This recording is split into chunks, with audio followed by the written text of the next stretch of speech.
Hey guys, John Rettinger here with a review for you of the Amazon Kindle 2.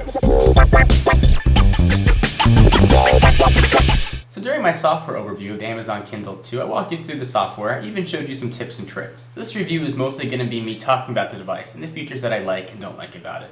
To help augment that, I'll be putting some pictures behind me that should help show you guys what I'm talking about. So first, let's get to reading. Since this is an ebook reader, meaning it's meant to be able to read off of. The screen is actually quite nice and very easy to read from. I tried reading side by side to this to a standard hardcover book and really noticed little to no difference. So reading is very easy on the eyes. It's a non-reflective screen, but it's also not backlit, so I don't think you're going to be able to read this at night without the use of a light. Think of it as just an electronic book. Anything you can do with a book, you can do with this. Anything you can't do with a book, most likely you're not going to be able to do with this device. Something to keep in mind. The backlight would also be a drain on battery, and since we're on the topic of battery power, let me tell you how I did on battery. With a full charge and with Sprint's 3G WhisperNet on all the time, I got 10 days of battery life out of it, and that's with pretty heavy reading. And I was actually very impressed, and I still had more battery life when I started charging it, but I was going on a trip, so I wanted to go with a full charge. Battery life is stupendous on this device, and hats off have to go to Amazon and the engineers who put this together, because it's absolutely fantastic. Navigation. Some of the issues that people had with the first Amazon Kindle was that the next page button was too large. So when you picked up the book and tried to hold it, you'd accidentally hit the next page. That has been fixed with this version. So when you hold the book, your hands rest very nicely on it, and you don't accidentally push the page. One thing of note that I really like what Amazon did was you can't click the next page button by hitting the outside of it. You actually have to push the inside in order to click, which is actually very nice. You can rest your hand here without worries of pushing the next page. So that was something that I was very happy to see. So one kind of quirk that I have with the device is the issue of navigation. It relies primarily on this 5-way D-pad. You can scroll up, down, left, right, and then push it in for that fifth direction. I think the Kindle would have really benefited from a scroll ball similar to what's found in most Blackberries. They used a wheel in the previous version, but I think a ball would have made for much more fluid navigation. Pushing up and down on this little joystick can be cumbersome sometimes, and the e-ink does have a relatively slow refresh rate. So you push it, and oftentimes you're left waiting for notification to show that you actually have made a change in what you're looking to do. I think a ball would have made it much more fluid. You can actually scroll down to where you want it to be, and then wait for it to refresh. Something definitely to keep in mind.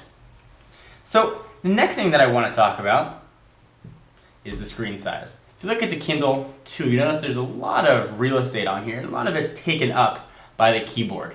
If I've ever seen a device crying out for a touchscreen, it's the Kindle 2. Look at this, well over a quarter, probably a third of the device taken up with a full QWERTY keyboard, which is very nice to have when you're searching. But 90 to 95% of the time, you're not searching, you're spending your time just reading.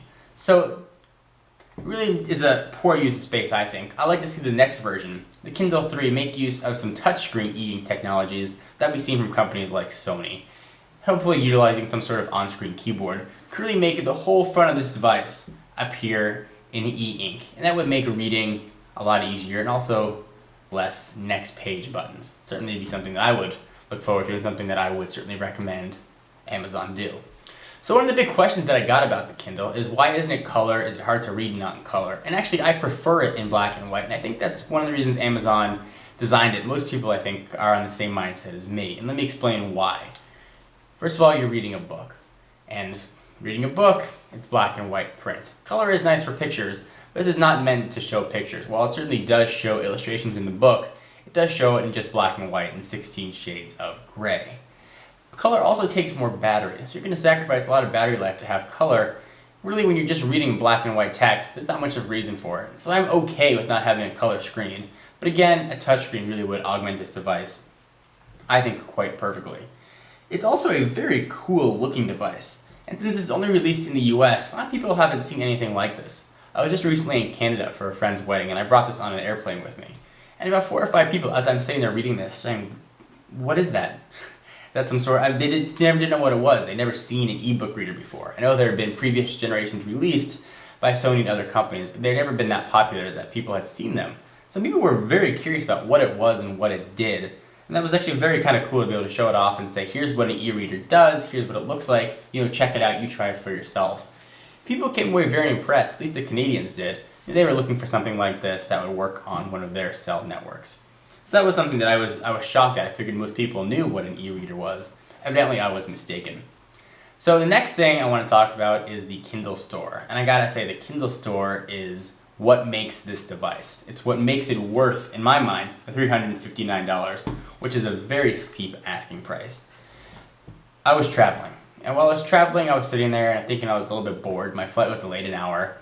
I'd kind of been reading a book I had on the Kindle, but I wanted to read something different. So I went on the Kindle Store, I downloaded the newest issue of Newsweek and the newest issue of the LA Times. I was able to read them right on the device, and almost instantaneously.